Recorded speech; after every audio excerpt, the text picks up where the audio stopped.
yang mampu berpikir dan bertindak dengan cara-cara extraordinary. Kemampuan beradaptasi cepat agar bisa survive menghadapi kesulitan, tidak tertinggal, dan menang dalam persaingan. Tolak aturan Indonesia begini jadinya. Dengan ini kami harapkan bahwa dengan ini dari awal dari gerakan yang dimana kami ingin mengajak seluruh stakeholders yang ada, khususnya perusahaan-perusahaan besar dan juga untuk mengajak pemerintah dan juga sektor swasta untuk bersama-sama dengan saudara-saudara UMKM kita bergotong royong untuk dapat menggerakkan kolaborasi demi menguatkan tumbuhan tulang punggung ekonomi rakyat Indonesia, yaitu UMKM yang mendominasi struktur usaha Indonesia lebih dari 99%, yaitu dengan jumlah 64,2 juta dan juga berkontribusi terhadap lapangan pekerjaan dan juga ekonomi Indonesia. Saat ini adalah awal abad digital. Berbagai riset dan pengembangan teknologi di bidang digital seharusnya memperoleh prioritas. Bagaimana teknologi digital, big data analytic, artificial intelligence bisa dimanfaatkan untuk berbagai bidang.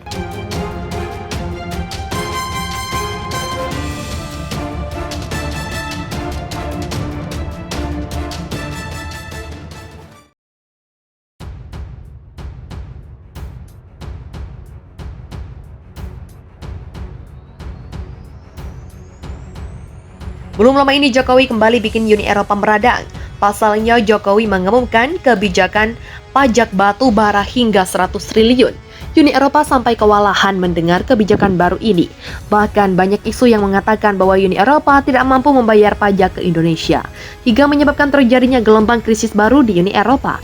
Krisis tersebut diakibatkan karena para petinggi Uni Eropa menolak aturan Indonesia. Dikutip dari media CNBC Indonesia, Perhimpunan Ahli Pertambangan Indonesia mengusulkan agar pemerintah menunjuk Direktorat Jenderal Mineral dan Batu Bara atau Dirjen Minerba sebagai pihak yang bertanggung jawab untuk memungut iuran batu bara perusahaan tambang.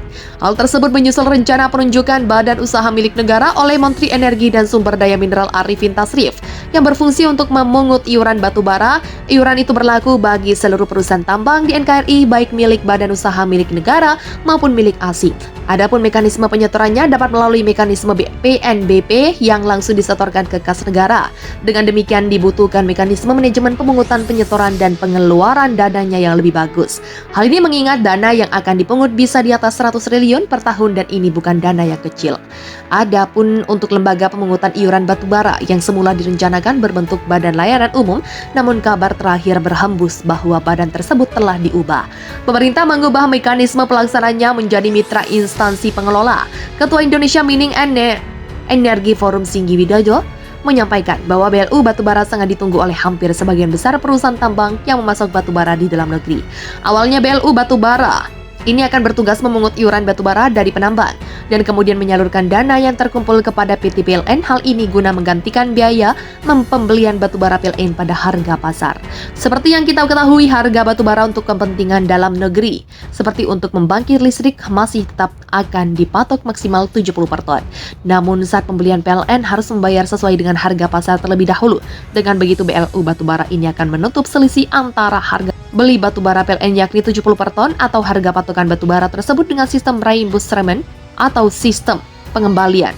Sementara konsep besaran pungutan berdasarkan kalori ditambahkan dengan nilai PPN 11% dengan jadwal penyesuaian setiap 3 bulan dan waktu pemungutan dibayarkan di awal bersamaan dengan royalti. Dengan adanya pajak batubara yang besar ini membuat Uni Eropa kelimpungan untuk membayarnya, apalagi saat ini Uni Eropa dihantam badai krisis di mana-mana. Lewat Organisasi Perdagangan Dunia atas kebijakan larangan biji bauksit Juni 2023 mendatang. Guna melindungi kekayaan dan memaksimalkan pendapatan negara lewat sumber tersebut, Republik Indonesia telah beberapa kali mengeluarkan kebijakan larangan ekspor biji mentah, namun kebijakan ini mendapatkan respon negatif dari dunia termasuk Uni Eropa. yang mengalahkan Republik Indonesia dalam gugatan larangan ekspor nikel di WTO. Meski kalah, Indonesia justru siap perang balik negara-negara yang menggugat termasuk Eropa. Materi Perdagangan Zulkifli Hasan mengatakan, Indonesia telah mengajukan banding ke WTO terkait dengan ekspor nikel. Hal yang sama juga disampaikan oleh Direktur Jenderal Perundingan Perdagangan Internasional Kementerian Perdagangan Jatmiko Barisim Bijaksono yang mengatakan Indonesia sudah menghasilkan banding ke WTO, namun dirinya masih belum bisa memberikan penjelasan lebih jelas terkait perkembangan informasi terkait gugatan tersebut. Namun Jokowi mengatakan belum ada perkembangan terbaru disebabkan karena dalam pengajuan batik ini mengalami antrian yang cukup panjang.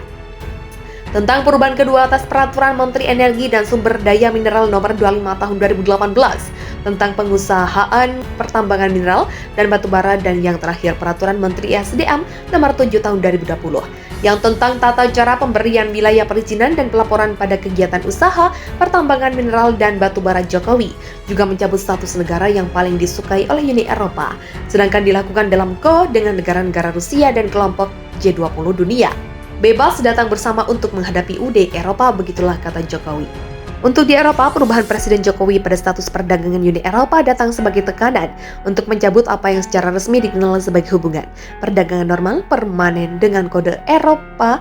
Presiden Jokowi mendesak Rusia dan sekutunya untuk mengambil tindakan terhadap Uni Eropa. Wassalam.